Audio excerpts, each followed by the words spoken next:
Welcome to the M26 Fit podcast, where we explore the connection between having a strong mind and a strong body. So today's guest is Waz Foster, aka Wazza, retired engineer and founder of Wazaconda. Welcome, mate. Great to have you on board. G'day, Magnus. Thanks for the invite. Yeah, mate. How's your day? Yeah, pretty good. Got a ride in this morning. Mate, awesome. So the Waz Foster, what's the Wazza story, the summary 5-minute version? Yeah, rightio. So I was born in the mid-70s in Cessnock in New South Wales. For those people who don't know Cessnock, it's the Brisbane people. It's a bit like Ipswich. It's a bit bogan. It's smaller than Ipswich, but it's sort of west of Newcastle, about 50 k's west of Newcastle. And fairly small town? Yeah, it's about 16,000 population. And so that's why I sound like a bogan. I grew up in a bogan country town. And and proud of it. And proud of it, yeah. They call them Westies down there. They're not bogans. They're Westies down in New South Wales. I had a fairly privileged childhood, fairly standard one, working class childhood, one that I'm very grateful to my parents for providing for me. My pop died in the early 80s, and he had some property to the west of Cessnock at a place called Mount View. It's about 14 kilometres drive west of Cessnock. So my parents built a house out there on the property. They inherited the property, and we moved out there. So up until I was about 8, I lived in the suburbs in Cessnock. And then beyond that, I lived on a 112-acre cattle farm at a place called Mount View. And, I played soccer from the time I was about 4. And, it was, the standard sort of soccer in the winter and cricket in the summer. And, just a fairly blessed life. Then I did fairly well at school towards the end. I got a little bit motivated in year 10. Up to then, I was a fairly ordinary student, but I realised that if I wanted to get a good job, I needed good grades. So I knuckled down in my senior years of high school and just missed out on getting ducks of my year. And that's impressive. Yeah, so that was enough to earn me a cadetship in engineering with a large engineering firm in Newcastle. They were a manufacturing business.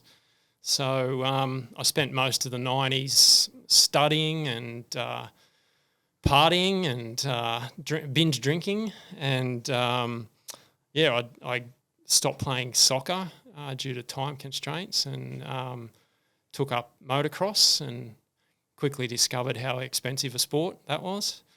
And how I was even a more mediocre motocross rider than I was soccer player. So that didn't last long. I fell in love in the 90s. I met a girl, and we moved in together in the late 90s. And then we got married in the year 2000, and then pretty quickly separated.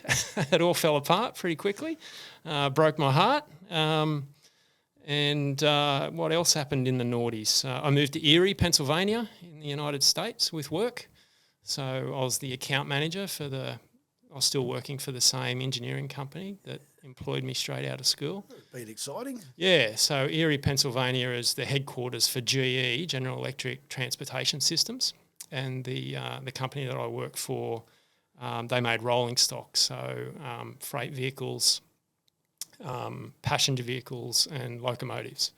And GE provided, they were sort of the technology partner for the company that I was working for. They play, all the motors and traction motors and engines and stuff like that for the locomotives. So I was over there for a year. That was a great experience, both professionally and personally. Got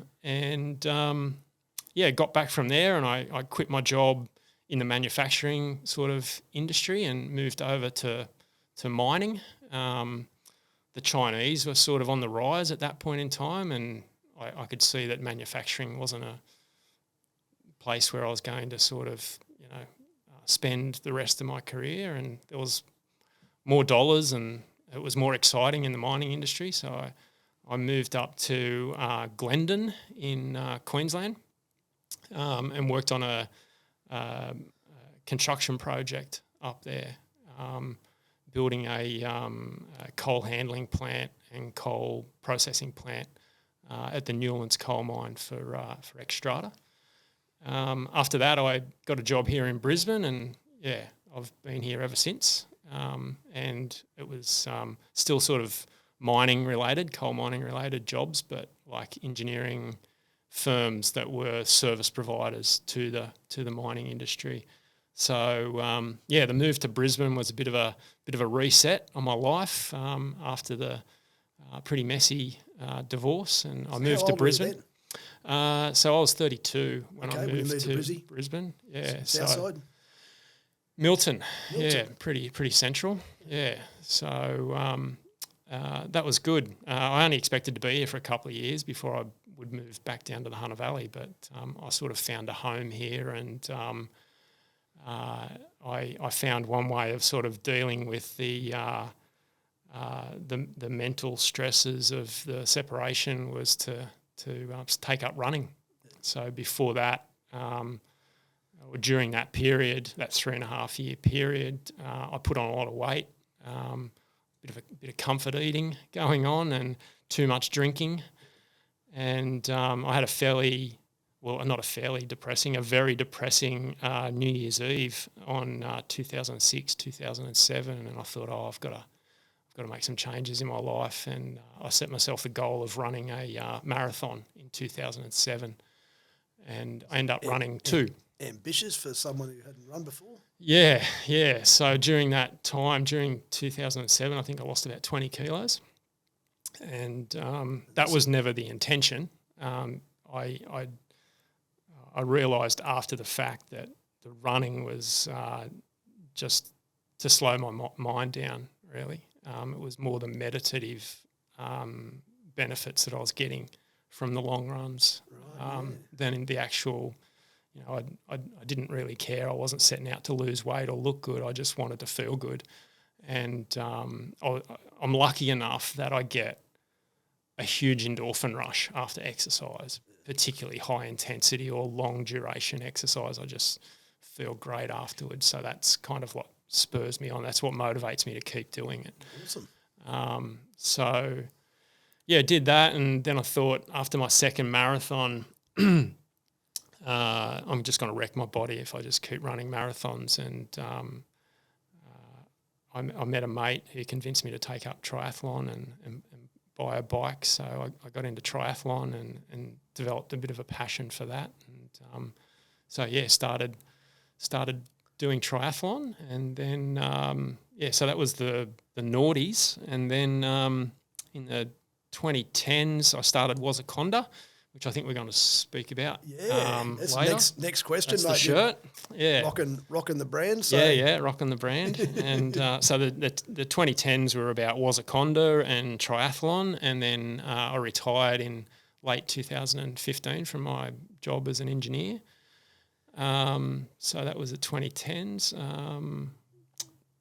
2020s, well, here we are in 2023. In the first 2 years has been COVID, so life was put on hold for me, as it was for most people. Yeah. And something that's happened this decade, just last year, in June last year, I was tagged in a Facebook post for a casting company, Ben Parkinson Casting, and they wanted a 50-year-old cyclist for 2 TV commercials. So I thought, this will be fun. And I put in a self-tape, not knowing that was actually called a self-tape at the time, and submitted that. And I thought, I don't think I'll get the job. But they got back to me the next day and they went, yeah, you're perfect. And I was like, I'm not 50 and I don't think I look 50. And they're like, you'll do. So it was kind of bittersweet. It was good to get the job, but I wasn't too pleased about looking 50. And that is potentially the start of a new career. So I now have an agent, and I've done a number of jobs as a sort of model and background actor, and it's super fun. Yeah. So the guys who I think it was Stratosphere Agency signed me up to do the Blackmores commercial and the Chemist Warehouse commercial. I was basically playing the same character, like a cycling dad, and we were selling the product was the magnesium tablets. And they contacted me a couple of days before filming, and they said, we're going to pay you $6,000 to do this. And I was like, what? You got to pay me? Like, I thought I was just doing this for the fun of it. Sure, yeah. So congratulations, mate. Well done. So, yeah, it's funny how life pans out sometimes, and who knows where this is going to take me. I've got a job tomorrow, actually, down on the Gold Coast somewhere. I haven't got the details of it yet, but I'll be working with Sam Neill and Annette Benning tomorrow on a movie or a TV series called Apples Never Fall. And one of my first background acting jobs was with Russell Crowe, which was great. That's incredible. And it's just been a really fun experience, and I'm just curious to see where all that goes. But yeah, that was probably more than 5 minutes. Sorry, mate. Well done. So Wazaconda. Yep. What is it?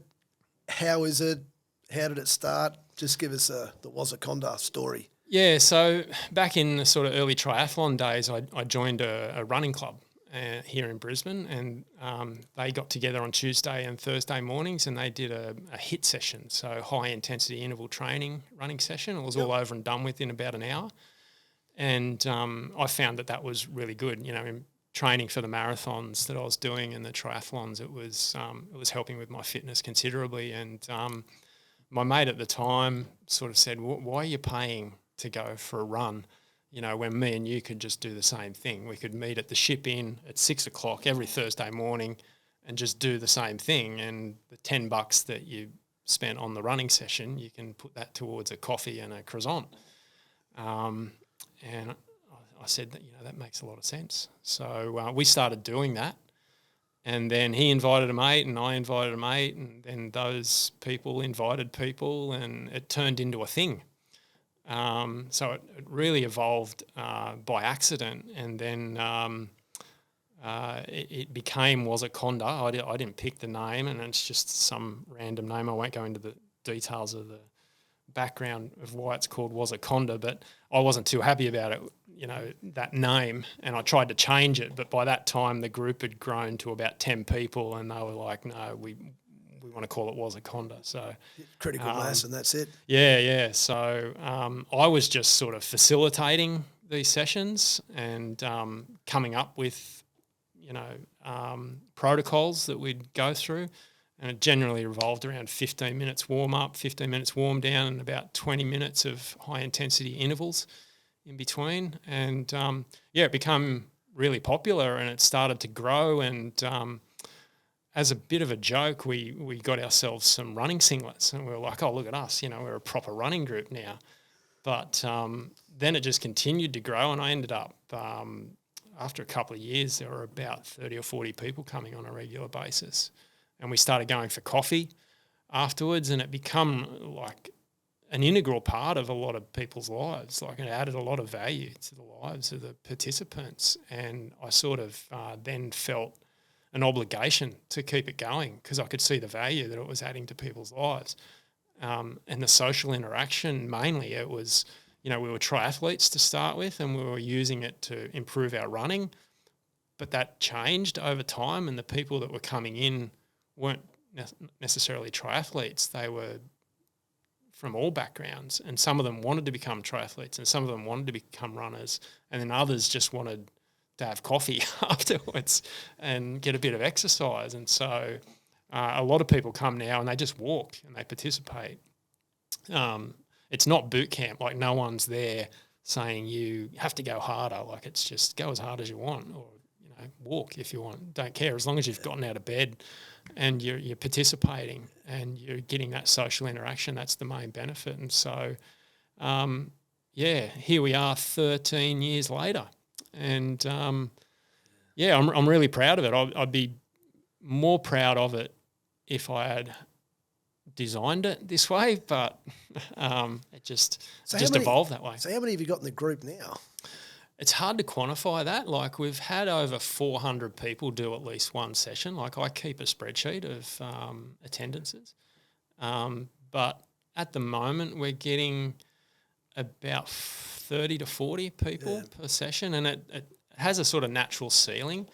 Once it gets up around 50, 60, you're starting to run on top of each other, and people just naturally tend to not come the next week, and so numbers come back down. And then when they come back down, the dynamic changes, people enjoy it more, numbers grow again, and so it sort of oscillates, and it oscillates with the seasons too, obviously. If it's dark and cold in the winter, you get less people, and you get a lot more people in January. You know, the New Year's resolution has come out, and if we're going to set an attendance record, it's generally in January. But it's evolved beyond just Thursday morning session. Now we have a Tuesday afternoon session where we just go for a 40-minute run out and back. There's a sort of offshoot where we get together on a weekend now and do park run together. A lot of the triathletes became cyclists, and we've got another guy in the group who started a Wednesday morning ride, and so a lot of the Wazacondans, as we call them, do the Wednesday Express ride. And, you know, we go on holidays together now. We hold events. You know, we've got a 10K race. We've got a trail race. We do a duathlon every year.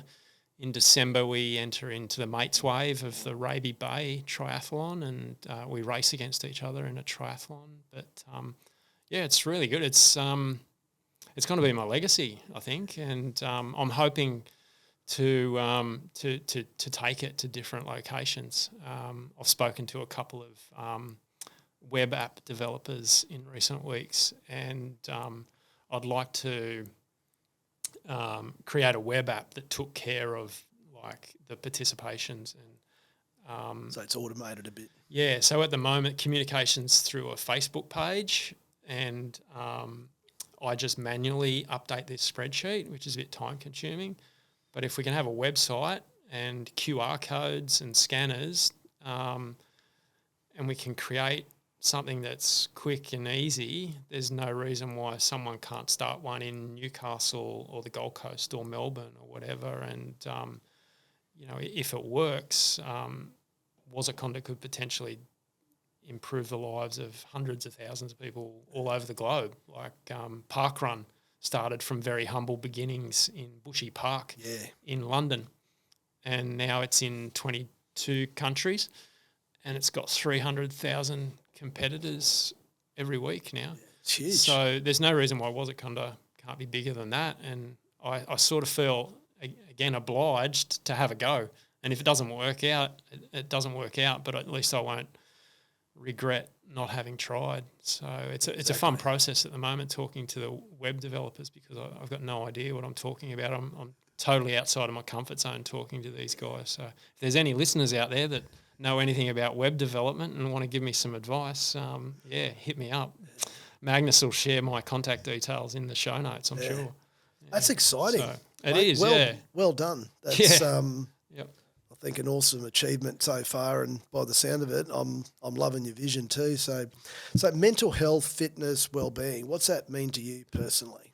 Yeah, so that's changed throughout the years. As I mentioned earlier, like when I first started, it was just about mental health and taking my mind off my work and the stresses in my life.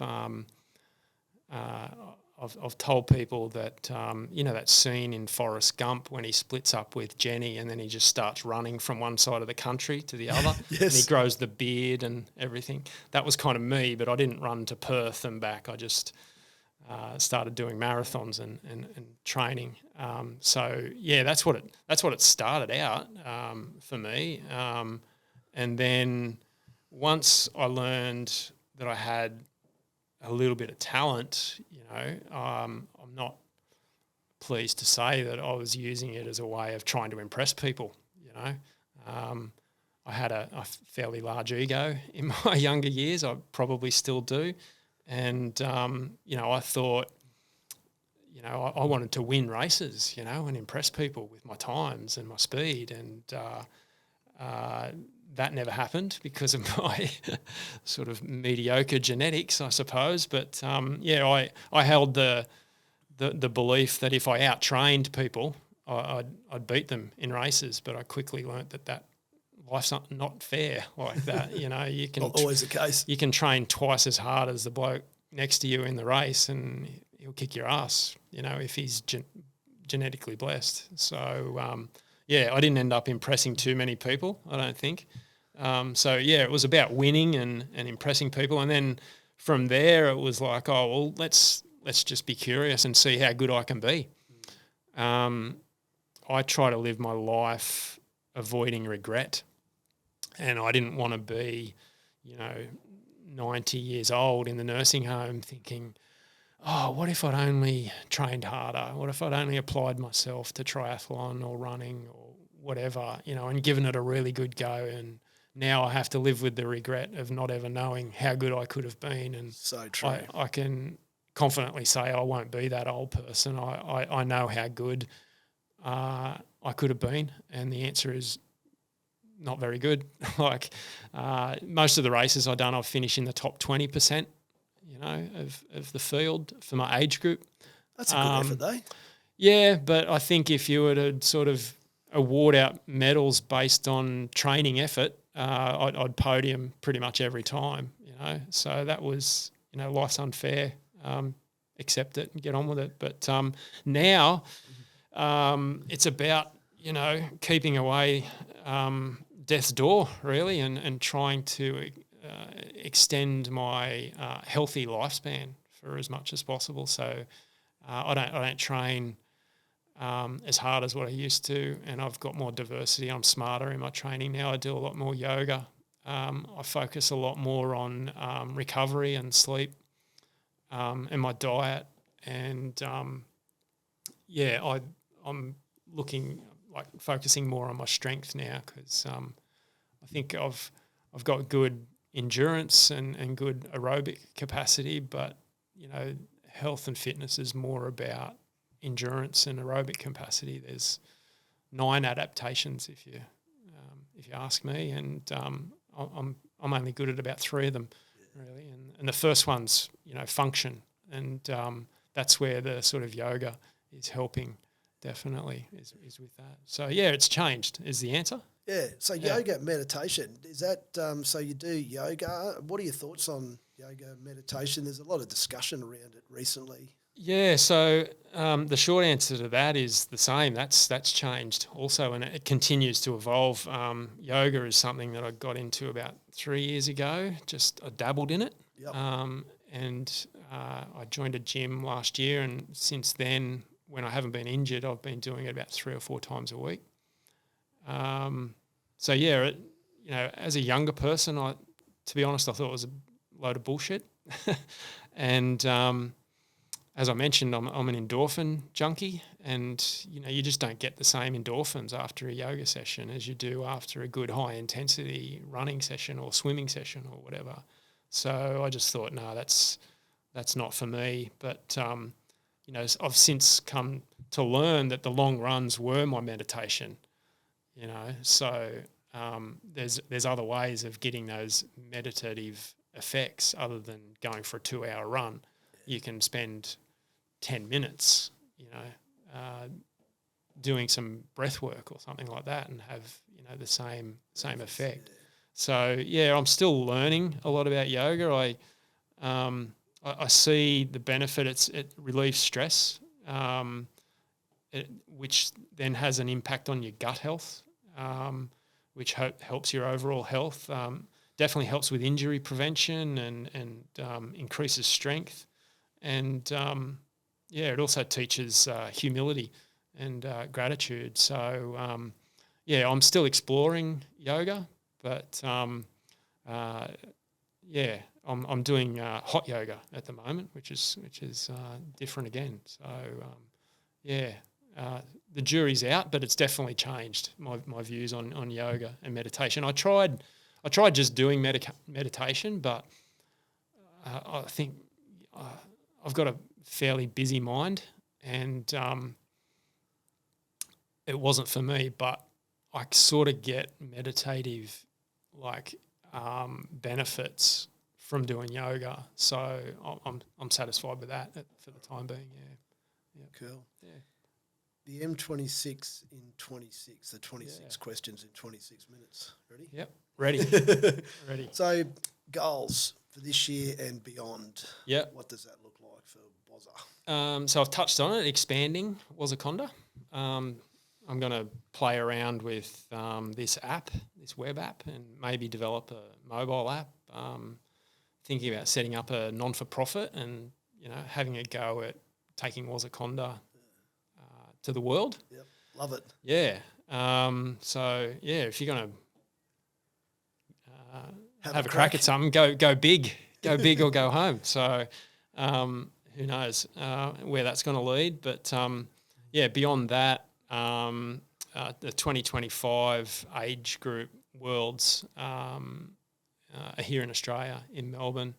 So I'm going to try and qualify for that through the Tour de Brisbane or one of those other races. Which is on this weekend, isn't it? It is, yeah. I'm racing this Sunday. I haven't had as good a lead up to this year's race as I have in previous years. I broke my collarbone last August, and then I hurt my back in January, and then tore my bicep shortly after that, snowboarding. So all the injuries that I didn't get in the first decade of my career are sort of catching up with me now. I've been very lucky with injury, and I haven't had very many bad stacks off the bike, but I have in the last 6 months. But, the world champs are on this year in Glasgow, which is not really high on my list of places to go. So, and then next year I'll be 49 and I'll be at the end of the age bracket.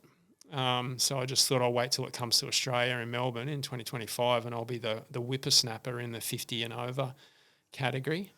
And good luck. So I qualified in 2020, and 2021 and 2022, but first two times COVID prevented me from getting outside of the country. And then last year it was on in Italy, and I was really looking forward to that. And I broke my collarbone. I come off my mountain bike 6 weeks before the race and had to have some plates and screws put in my and I had to have surgery on my right thumb as well. So that put me out of action until I got back on the bike in sort of December. Yeah, so a bit of a rough period, really. Like if I don't train, I'm not a very nice person. I don't even like my own company. It's one of the reasons why I train. I wouldn't have any friends if I didn't train every day. Yeah, very honest. Yeah. So who's the smartest person you've sat in a room with? Yeah. So smartest person. I'm proud to call this lady a good friend of mine as well. Her name's Anne Savage, and she's the CEO of the Prostate Cancer Foundation of Australia.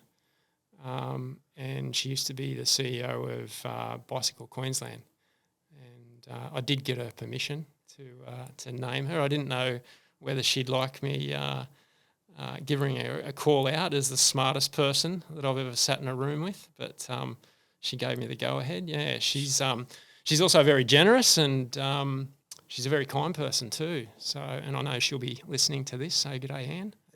She'll be honoured. Yeah, and I'm really grateful to be able to call her a friend. She, like me, she has a very busy mind, and she needs a constant load on that mind, and I think that's why she's accumulated so many smarts. Is she just reads books all the time, and she's constantly doing stuff. Like she's never one to just sit in front of the TV and stare blankly at the football. That's just, she couldn't do that. That would drive her crazy. It was a interesting concept that was introduced to me through a Joe Rogan podcast when he was talking to Elon Musk, and he was talking about his mind being a motor that if it didn't have a load on it all the time, because it doesn't have a rev limiter, it would just spin out and do damage to itself. So Ping. you have to have it under constant load, and that's I think that's why she's so smart. But the other thing I wanted to mention about Anne is she's full of self-doubt, which the smartest people are. There's a nice saying by Charles Bukowski. He said the problem with the world is that the intelligent people are full of doubts while the stupid ones are full of confidence. So, Anne's smart enough to doubt her own opinions, and she's skilled enough to change her mind when she's presented with new facts. So, well said. Tip of the hat to Anne. Yeah, there should be more people like Anne. Yeah. What's the most important lesson that you've ever learned? Yeah, so have you ever heard of limerence? No. Yeah, so it's a question that I pose to a lot of people, and that's the answer that I get. But it's a very important concept, and I'm at first I was really shocked when people didn't know about limerence. But it's that euphoric period at the start of a relationship that generally lasts for about 3 years. And I remember reading about that when I was going through my divorce, and I just thought, why didn't they teach this in school? You know what I mean? Like the sex education in school was all about the mechanics, you know.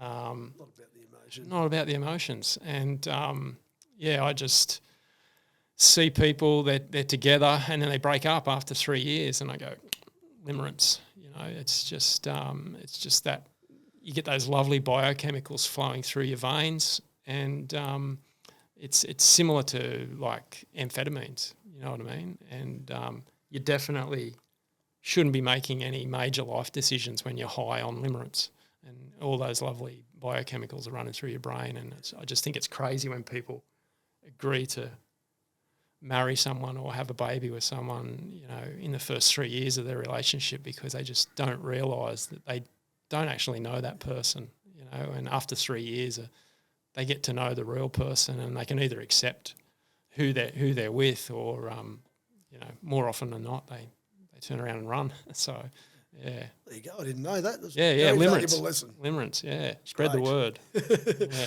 In one sentence, what's your definition of discipline, Wazza? I can give you 2 words, and it's just self-control. Yep. Self-control. So have you heard of the marshmallow test? No. Yeah, so the marshmallow test is I become aware of it. What was I doing? I was watching a documentary, I think it was, on the Dunedin study. So there was a study that was started in the early 70s in Dunedin in New Zealand, and it's a longitudinal study. And there was over 1,000 children born at the Dunedin hospital in that, like in a particular period of time. It was about a year. And they've studied those children throughout their life as they've grown up. And one of the tests that they did to them when they were about 3 was they put them in a room like this with a plate and a marshmallow on the plate. And their instructions were, I'm going to go out of the room and come back in 2 minutes. You've got a choice. You can eat that marshmallow, or if I come back in and that marshmallow is still there, I'll give you another one. So it was either 1 marshmallow now or 2 marshmallows in 2 minutes. And then they filmed the kids and the anguish that they were going through and the self-control that they had to put on themselves. And one of the results, one of the sort of resounding results from this study is that that was a determination of success in life, is that the kids who waited for the 2 minutes, and don't quote me whether it was 2 minutes, I think they were just told that they were going to leave the room and come back. They didn't actually know time, but time's kind of irrelevant when you're 3 as well. But the kids who were able to exhibit self-control went on to become successful in life. So not all about the self-gratification getting it. Yeah, now. And the other thing it sort of proved is that self-control is genetically determined as well. You know what I mean? Like they were 3 years old, and some of them just went whoop and just ate the marshmallow straight away, and then others were just steely determination. You know, I'd rather have 2 marshmallows than 1, so I'm just not going to eat it. Yeah. You know what I mean? So it was very interesting. But yeah, self-control is. There you go, mate. With 4 questions in, I've already learnt 2 things. So thank you. The greatest decision you've ever made? Stop obsessing over what other people thought of me. Yeah, pretty simple. Yeah, I sought validation through others, and I still care, but not as much. I don't obsess over it, and I care. There's a core group of people that I've got, and if their opinions count, but other people's opinions don't count, and my opinion counts more than anyone's. So, No. 3 words to describe retired life. Yeah, so retired life, freedom is the first word. Busy, you might be surprised to learn that busy was one of the words that come to mind, and grateful. Yeah, so... well said. Yeah, a lot of people say, what do you do with your time? What do you do all day? And I wonder if I was 65 or 70 and I said I was retired, would their next question be, what do you do all day? Yeah.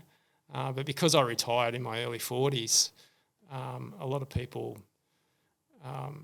it shocks a lot of people, to be honest. And I was never someone who lived to work. So giving up work wasn't a big deal for me. I always maintained a life outside of work. And so I just continued living that life without work getting in the way. And, I'm always busy. And, I think it'd be tougher if you were the type of person that just work was your life and then you gave it up. That would be hard to deal with, definitely, but I didn't have those dramas. That'd be sad. What gives you inspiration? Looking back. So looking back on, what I've achieved and the obstacles that I've overcome already in my life, but also looking back at people around me, my fellow Wazacondans, and what they've been able to achieve and the obstacles that they've overcome as well. So, when you're looking forward, life can appear pretty daunting, but then you take a look in the rearview mirror and look how far you've come, and it's like, oh no, I've got this. I can do this. So, do you have a favourite saying? Favourite saying? Charles Darwin. It's not the strongest of the species that survives, nor the most intelligent, but the one most responsive to change. Yeah. That's very good. What are you passionate about? Nothing. Yeah. So, surprising answer. That is a surprising answer, yeah. Yeah, but I do have a top shelf on my yearning hierarchy. I wouldn't say I'm passionate about these things, but the things that I place more value on than anything are freedom and truth. Yeah. Okay. So, what role do you think consistency plays in success? So I've listened to a few of your other podcasts, and this answer is going to surprise you too. I think it's bugger all, consistency. I'm a big believer in the 80-20 rule, like 80% of your success is luck, and 20% is kind of in your control. And, as I alluded to with that marshmallow test, even the things that you think that are inside your control are probably not. Like that little bit of your brain that makes you consistent and gives you self-control, you didn't design that bit of your brain. That was given to you, at conception. So you're lucky, if you've been lucky enough to be born with the genes that made the type of brain that made you be consistent and never give up. Feel lucky for that. It's definitely an interesting response. So yeah. But also too, you've got to think about, well, what's the definition of success? Like, my answer would be different if you said, what's the role of consistency and perseverance plays in greatness? To be great, you've got to have those things. Yeah. To be successful, I don't think you do. Like, I write marathon and half marathon training programs for the Wazacondans, and getting through each week of that program, that's success. The success isn't your result on race day. You can have a lot of successes, and you should have a lot of goals in between. And the biggest goal is getting to the start line fit and healthy, and not hating running. I see a lot of people, they burn out, and they think, I just can't wait until this race is over, and then I'm just going to sit on the couch for the next 12 months. If you can get to the start line uninjured, feeling good, and, thinking to yourself, well, no matter what time I do here today, I'm going to go for a run, like maybe not the next day, but the day after, and continue enjoying the sport of running, you're a winner. Yeah. You know what I mean? It doesn't matter what time you're done and you did. And everyone's blessed genetically, you know, with different VO2 maxes and, you know, lactic thresholds, and those things can be worked on. But, it was one of the big learnings that I got from my sort of athletic career is, you know, you can be the type of guy who does 400 Ks a week on the bike, and then you'll see some guy who'll take it up and within 6 months he's kicking your ass and he's only training once a week. And it's like, that's just not fair. You know what I mean? But he was just genetically blessed, or she, you know, sometimes. Definitely. That definitely happens. There's some people that have got genetically gifted. Yeah. So do you mind sharing a brief major personal or professional setback, challenge, and what got you through it? Yeah. So the most significant setback in my life was my marriage ending, definitely. You mentioned before, yeah. So how'd I get through that? I just had to accept some hard truths about human nature, really. And I had to learn to accept that it was decisions that I made that caused me to be in a position where I could allow someone else to inflict that sort of pain on me. So, it was acceptance of those hard truths. And, it was either that or continue to delude myself. But I quickly realised that I'm not very skilled at the art of delusion, self-delusion. So it was either accept the hard truths, or I don't know what the other alternative was. But that was difficult. But got through it eventually. That's a great insight though. That acceptance. So that's a very valuable insight. Yeah, a lot of people just it's too hard to accept some truths. Exactly. They hang on to their beliefs, and you're not your opinions, and you're not your beliefs. They can change, and sometimes it's best to let them go. And I've got a theory that, you know, a lot of the problems that we see, particularly with mental health, are people just not accepting those hard truths and not letting go. And it manifests itself, you know, with alcoholism and eating disorders and self-harm and everything. The truth set you free. Absolutely, yeah. As I said, freedom and truth. So, I sometimes wonder, like, would I have been better off if I had have been better at the art of self-delusion? Maybe I'd be happier. You know, ignorance is bliss as well. Yeah. So they're equally true, I think. The truth will set you free, but then also ignorance is bliss. Yeah. Brings us into balance. So what about nutrition? Yep. What's your what sort of impact does it have on your overall well-being, do you think? More now than what it did. As a kid, I had a terrible diet, but it didn't seem to affect me that much. But now, you know, if I have too much cow's milk, my stomach's upset for the next 2 days. It's one of the burdens of getting older, I think, is you just become more sensitive to things. And I'm continually learning about nutrition. Like I didn't even realise that humans become less lactase intolerant as they aged, you know. And so really? I replaced cow's milk with oat milk, and it had a huge impact, you know. So I'm eating less carbs now, which is also helping. But less. In 2018, I was diagnosed with osteoarthritis in my back and my hips, and so I started playing around with nutrition that was anti-inflammatory. So I stopped, or I cut back significantly the stuff that was causing inflammation in my diet. So stuff like alcohol, sugar and processed foods, pasta, bread, they're sort of high inflammation causing foodstuffs. And then I I increase the stuff that have anti-inflammatory properties. So I have turmeric every day.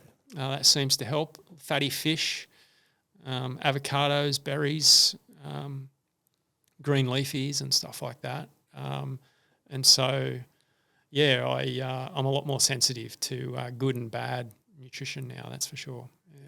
Yeah. But I think you got to play around with it. You got to work out what's right for you. Yeah, exactly. And continually adjust it too. Like you don't just come up with a diet that works for you, because what works for you in your 20s might not work for you when you're in your 60s. Exactly. You know? Exactly. Yeah. What's one thing that we could all do right now, do you think, to improve our mental fitness? Get better sleep. Yep. Yeah. So the second time we've heard that seems to have a big impact, and there's a few studies around at the moment that's bringing that into play. People are bragging about getting away with 6 hours sleep, but that's they don't. Yeah. You can't function on less than 6 hours sleep. Yeah. And this is something that I'm educating myself on recently, and I've gone to great lengths to not only improve, like we talk about sleep and we talk about how many hours we get, but you can get 9 hours of poor quality sleep and you can end up in a worse situation than me who gets 7 hours of good quality sleep. Like there's different phases of sleep, and there's sleep quantity, quality, but then also consistency plays a big part as well. And about a third of adult Australians don't get sufficient sleep, and that's definitely having health impacts on people and impacting their mental fitness. Like I think in terms of fitness though, like it depends on how you frame that question. Is it mental fitness or mental health? Like mental health, definitely sleep. But if you wanted to become mentally fitter, do hard shit. Yeah. Something I'm going to be playing around with over the next couple of months is cold water therapy. So I just bought a tub and I'm going to an ice bath, yeah. And so I'm going to dunk myself in that for at least 11 minutes a week and see what that does. But just doing something hard. It doesn't have to be cold water treatment. It can be a high intensity rowing session or something like that. Just put your brain under extreme load, and it'll get fitter. Like it's like a muscle. If you don't exercise it, it becomes lazy. Exactly. So, any hobbies outside of fitness for you, was it? Too many, probably. So even though it's work, I consider this modelling and acting gig as a hobby. It's I don't know what meets the def. Yeah, no, I don't think it's going to be a career. Why not? Well, I've thought about this, and like my agent and people in the agency have sort of encouraged me to take acting classes and stuff like that, and that would be a huge leap for me outside of my comfort zone. And I believe getting outside of your comfort zone is good for you, but that's just a step too far at this stage. Ask me again in 12 months, I might have another answer for you. But good on you. Yeah, like I've thought about it, and I grew up in a household where two emotions were accepted. You were either allowed to be joyous or angry, and if you were displaying any of the other emotions, you were told to sort of stop being silly. So I think a childhood where I've had to rein in my emotions doesn't lend myself to an acting career. Like I'm just out of touch with my emotions and I'm not good at displaying them. It's one of my many faults, and I just think that doesn't translate into a good. And it's not something that I want to do either. Like it's just something that I fell into, and it's like, oh well, now I'm here. Let's see where it goes. But good man knows his limitations. Yeah, but I'm learning chess at the moment. I was learning French there for a while. Probably still am, on and off. Photography. I've got a couple of rescue kelpies. I walk them twice a day, so that's a hobby, I suppose. lots of reading. Like I've discovered audio books and podcasts. So more often than not, I'm like every spare minute, I've got my headphones on, my noise cancelling headphones, and I'm listening to something. So just learning about human nature, really. It's a topic that fascinates me. So lots of different stuff going on, hobbies-wise. Yeah. What's a typical week in the life of Wazza look like? Yeah, so pretty busy. Monday's a bit of a rest day, so I just do yoga in the morning, do a hot yoga session in the morning. Tuesday's ride in the morning, and then I've got Wazaconda on Tuesday evening. Wednesday's a ride in the morning and yoga in the afternoon generally again. Thursday morning, Wazaconda, and yoga in the evening. One of my hobbies is roasting and smoking brisket. So that's usually my roasting day. I've got a Kamado Joe. Have you know what a Kamado Joe is? Yep. Love using my Kamado Joe. So I spend a day just cooking up a massive roast and a heap of roast vegetables that I feed off for the rest of the week. So I'll do that. Friday is another ride, generally up around Mount Cootha. And again, yoga in the afternoon. Saturday morning is park run, and Sunday morning is my long ride, and the afternoon is sometimes a catch up with the friends. But now that I've started this modelling and acting work, like it just disrupts my schedule. Like tomorrow I'm working, so I'll get my call time tonight for that. So I don't even know whether I'll be able to go to Wazaconda in the morning. Sometimes your call time are as early as 4 o'clock in the morning on the Gold Coast. So, my sort of daily routine is, you might be surprised, but I get up at 3:30 every morning, and that's part of my sleep routine. Just getting up at the same time every day, like that sleep consistency, That's early. Yeah. So the new sort of intermittent fasting program that I'm on says that you don't eat within the first hour of waking up. So I start eating at 4:30, but I get up at 3:30, and I walk my dogs twice a day, generally most days, and so that's my typical week. Wow, that is lots busy. of exercise. It's about somewhere between 15 and 20 hours a week of exercise. That's pretty intense. That's up there with a professional athlete, isn't it? Yeah. So I, as I said, I had to, train like a pro to be an average age grouper, essentially. Yeah.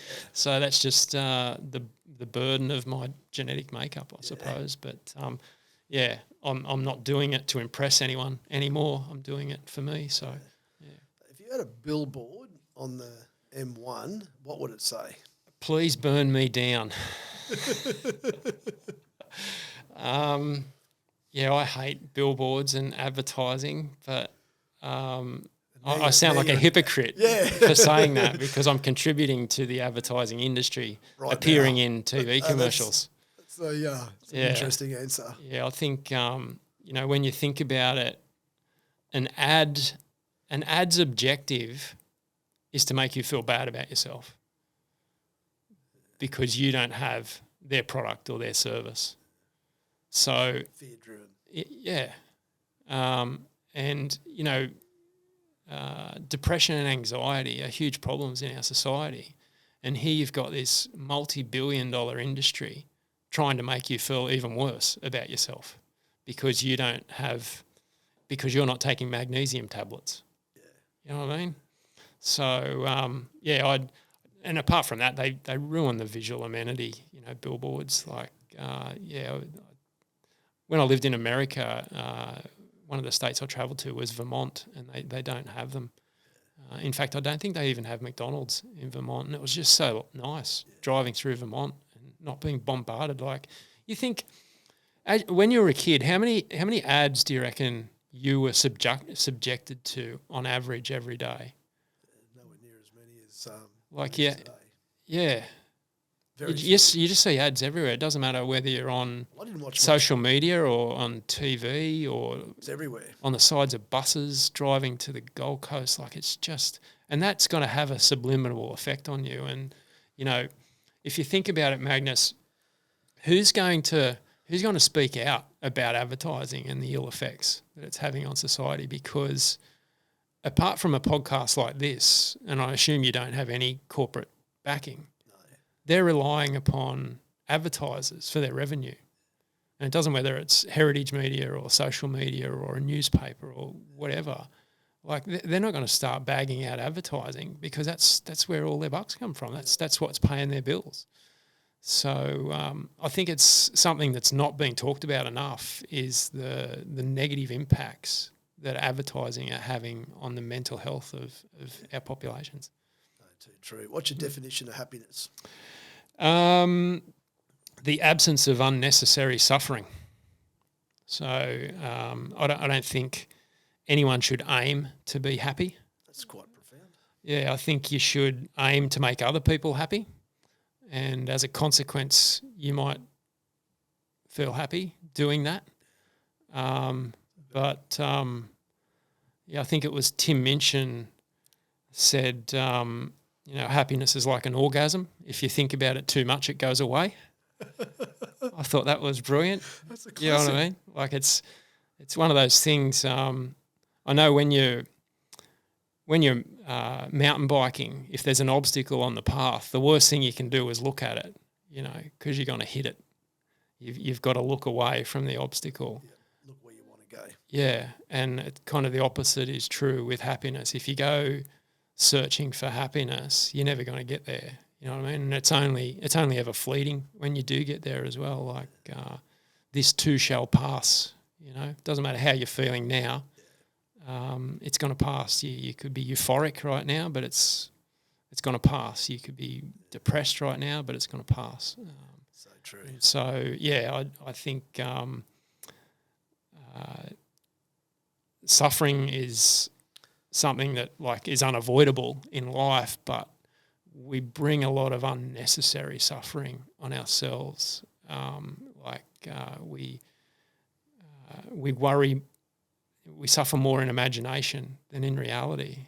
You know what I mean? Like I had this guy who I cycle with, and I took him for a ride with this group on Sunday, and he was a nervous wreck, because it's a pretty fast group, and it was the first time he did it, and he'd been anxious for a week, and he got through the ride, and he was like, "Oh, that was fine," And I was like, "Yeah, you suffered more in the week leading up to that ride than you did on the ride. He actually enjoyed the ride." Yep. And so, that's one of the classifications of unnecessary suffering.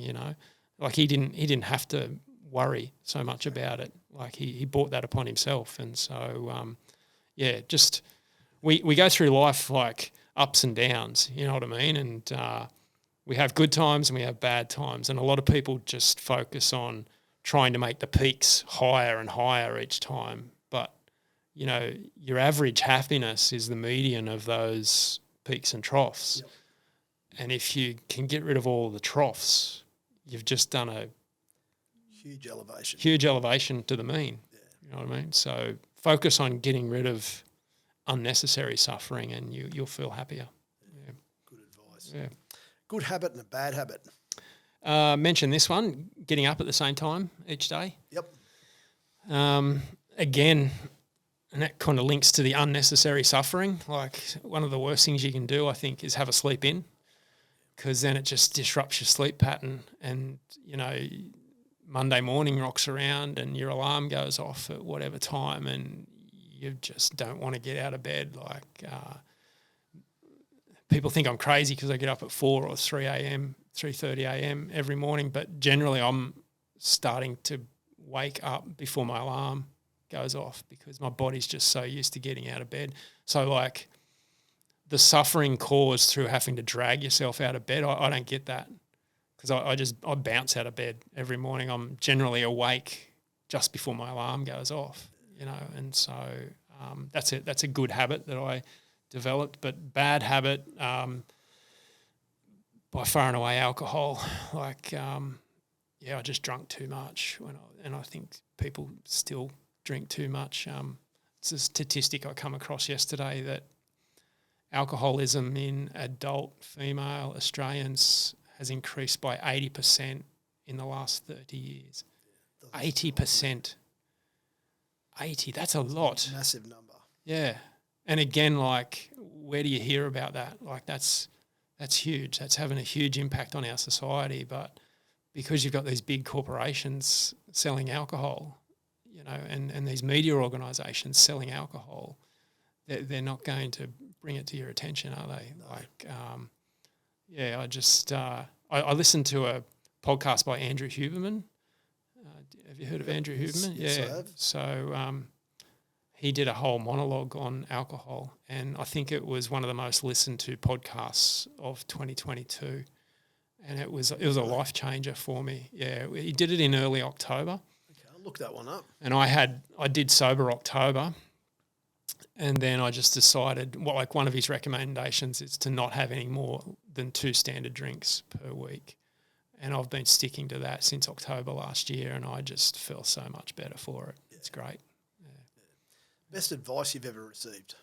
If you want to be average, do what average people do. So,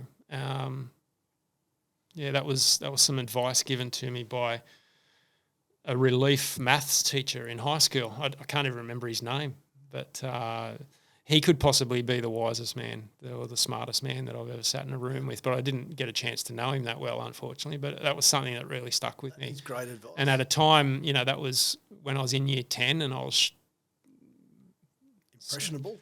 I was going to swear. I was stuffing around at school, and that sort of changed the course. Like, I thought, I've got to stop being average. I've got to try and start being, you know, special. And so that's when I started applying myself at school, and that had a profound impact on my life. But that said, like, there's nothing wrong with being average. If you want to be average, you know, do what average people do. Yeah. But yeah, so your biggest regret? Alcohol, and I think I've spoke about that. I drank too much, and I don't have many regrets. I try to live my life, you know, avoiding regret as much as possible. But yeah, if I could have my life again, I'd definitely, Cessnock has a very big drinking culture. Like, it's a coal mining town, and it's sort of the culture sort of came from Northern England and the miners, you know, and the 6 o'clock swill, and the soccer club that I was associated with had a big drinking problem, and the cricket club that I was associated with had a big drinking problem, and it was one of the ways that you sort of proved yourself as a man, which was just so ridiculous. Like, in hindsight, when I look at it now, it's like, all you're doing is poisoning yourself. Like, that doesn't prove that you're a man. Like, boys binge drink, men have a couple, and then, you know, stop. That's what I regret not having learned that lesson earlier. Yeah. 5 benefits of joining a group like Wazaconda. Oh, that's a hard one because there's just so many benefits of joining a group like Wazaconda. I thought I'd bring it down to 5. Yeah, this was a tough one. No, look, definitely head and shoulders social connection. Which is massive. Yeah, like we're social creatures. We evolved to live in tribes of lots and lots of people from, you know, diverse age groups and backgrounds, and probably not so much backgrounds, but, you know, differences of opinion, and, you know, that social connection is what most people get out of Wazaconda. Like, I'm glad it's not called the Wazaconda Running Club, because that would put people off. Yes. You know, although running is the main activity that we do, it's kind of like singing in church. Like, you can go to church and not sing. It's the social connection. It's the benefit. Great analogy. Yeah. And it's kind of, it is a little bit like church, you know. It's meeting those people every week on a Thursday morning instead of a Sunday morning. And, you know, there's so much benefit that I see and that I get too out of just making eye contact with somebody and, you know, saying, how you going? That's huge, the social connection. Number 2 and 3 is fitness and health, pretty obvious there. 4 is inspiration. So if you come for long enough, you see people achieve stuff and you think, oh, you know, they're just like me, you know. If they can do it, why can't I? And it's great. Like you don't have to be a really fast runner or a really good athlete to inspire people. Like some of the most inspirational people, people like Claire, she just gives 100%. And it's that recognition of effort over achievement. Yeah, and that's, I find that really inspiring, and other people do as well, and it's really good when you see people and it turns their life around. They reluctantly come along to their first session of Wazaconda, and then 12 months later they've lost 20 kilos and they're just so much happier. And yeah, that's like chocolate for me. I love it. I love seeing that and being inspired by those people that you wouldn't think would be otherwise inspirational. But the fifth one is it's free. There's a lot of money being made out of health and fitness, and if you've got a pair of running shoes, come along to Wazaconda. That's all you need, and just walk or run, and you don't need a big budget to stay in shape. So there's the 5 reasons. Perfect. What significant changes have you noticed around in your world, in people, since COVID, do you think?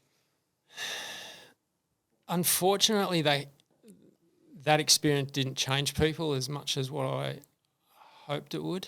I'm still optimistic that people will realise the lessons and learn the lessons from that.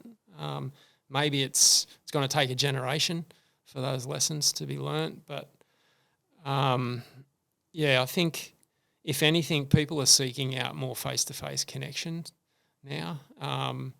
The pendulum sort of swung too far into the social online metaverse realm, and people got a little bit grossed out by it and over it, and now it's starting to come back and people are craving face-to-face connections now. Like, your dating apps and all that sort of stuff were big, but they're not as big anymore. Like, people are craving actually going out and meeting someone now, like organically.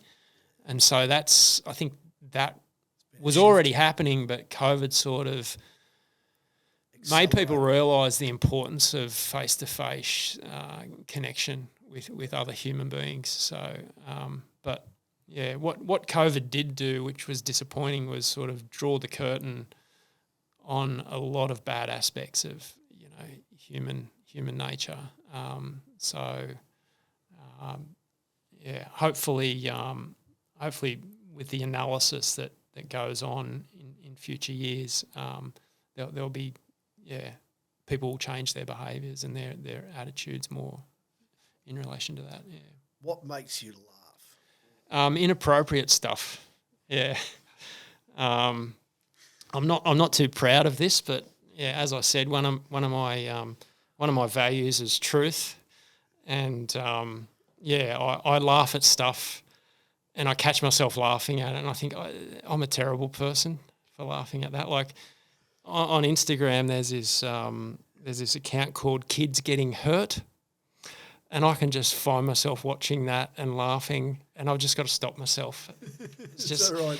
Kids hurting themselves, and it's like, I don't know what that says about me, but if I think about the comedians that I enjoy, like Ricky Gervais and Bill Burr. I don't know whether you've heard of Bill Burr, but I haven't heard of him. They're both their brand of humour would be sort of classed as inappropriate, and that's probably why I like them. And if there's something inappropriate to do or say to get a laugh, I'll generally do it as well. So yeah, inappropriate stuff. Okay. But humor's funny because